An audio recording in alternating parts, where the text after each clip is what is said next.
Good morning dear students.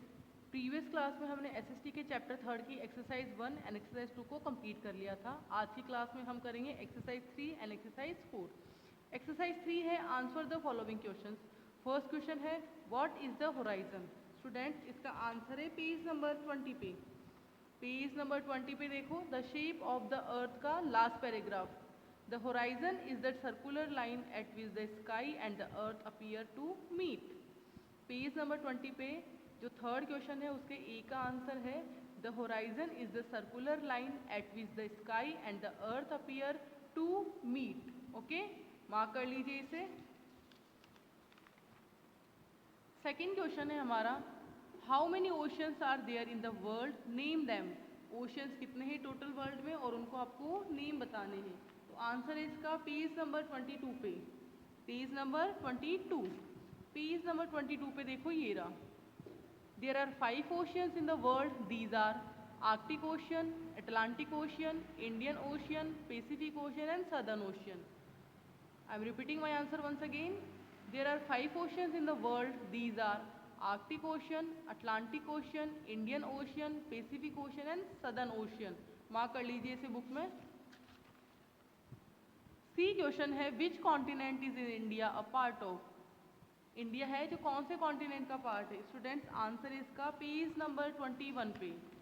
Page number 21 पे देखो last में ये रहा third C. India is part of the continent of Asia. India is part of the continent of Asia. Asia continent का part है India. Next question है D what is an archipelago. तो answer है इसका page number 23 पे।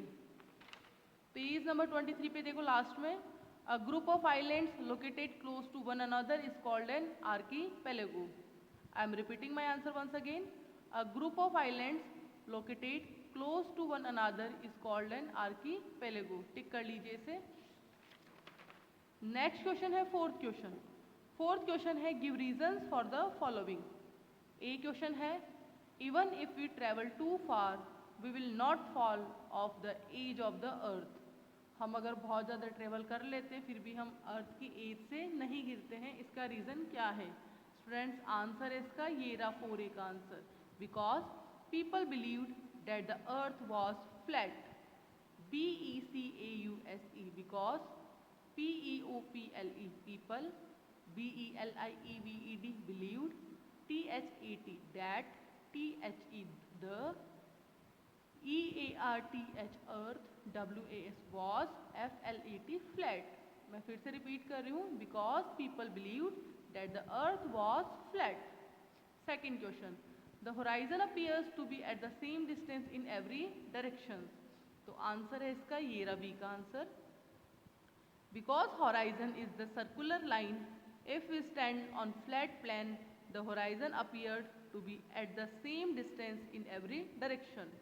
फिर से repeat कर रही हूँ because horizon is the circular line if we stand on flat plane the horizon appears to be at the same distance in every direction. BECAUSE because HORIZON horizon, IS is, THE the, CIRCULAR circular, LINE line, comma, IF if, WEB, STAND stand, ON on, FLAT flat, PLAIN plan, THE the, HORIZON horizon, APPEARS appears, TO2 BEB at 80, THE the, SAME same, DISTANCE distance, IN in, EVERY every, DIRECTION direction.